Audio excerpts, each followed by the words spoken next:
Vijay pass mark வாங்க வேண்டும் என்று சொன்னால் எடப்பாடியார் தலைமையில் இருக்கின்ற அதிமுகவோடு கூட்டணி வைக்க வேண்டும் என கூறியுள்ளார் முன்னாள் அமைச்சர் KT ராஜேந்திர பாலாஜி. விருதுநகர், சிவகாசியில் செய்தியாளர்களுக்கு பேட்டி அளித்த அதிமுக முன்னாள் அமைச்சர் ராஜேந்திர பாலாஜி, விஜய் தனித்து நின்று ஜெயிப்போம் என்று கூறுவது இந்த காலத்தில் மட்டுமல்ல எந்த காலத்திலும் நடைபெறாத ஆசை. அவர் முயற்சி எல்லாம் வீணாகும். விஜய் தனித்து நின்று களம் காண்போம் என்று கூறுவது திமுகவிற்கு வலு சேர்க்கும் விதமாகத்தான் தமிழக மக்கள் பார்ப்பார்கள்.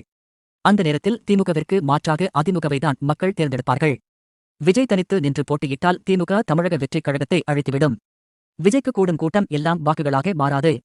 விஜய் நடிகர் என்பதால் அவரை பார்க்க நாங்கள் கூட செல்வோம். தல அஜித், சூப்பர் ஸ்டார் ரஜினிகாந்த் வந்தால் விஜய்க்கு வரும் கூட்டத்தை விட இருமடங்கு கூட்டம் அதிக அளவில் வரும். தேர்தல் களத்தில் திமுக தமிழகத்திற்கு மட்டுமே போட்டி என விஜய் கூறுவது உண்மைதான். இரண்டாவது இடத்திற்கு இரு கட்சிகளுக்கு போட்டி என்பதை விஜய் சொல்கிறார். களத்தில் அதிமுகதான் வெற்றி பெறும். விஜய் திமுகவை எதிர்ப்பது உண்மையாக இருந்தால், திமுக ஆட்சியை தூக்கி எறிவேன் என்று விஜய் சொல்வது உண்மையாக இருந்தால் அவர் அதிமுக கூட்டணியில் இணைய வேண்டும். விஜய் தனித்து நின்றால் தமிழக அழிந்துவிடும். விஜய் பாஸ் மார்க் வாங்க வேண்டும் என்று சொன்னால் எடப்பாடியார் தலைமையில் இருக்கின்ற அதிமுகவோடு கூட்டணி வைக்க வேண்டும்.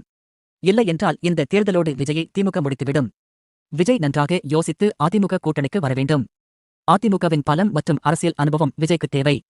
நடிகர் என்ற பிம்பம் மட்டுமே வாக்குகளை பெற்று தராது என்றும் அரசியல் என்பது வேறு என தெரிவித்தார்.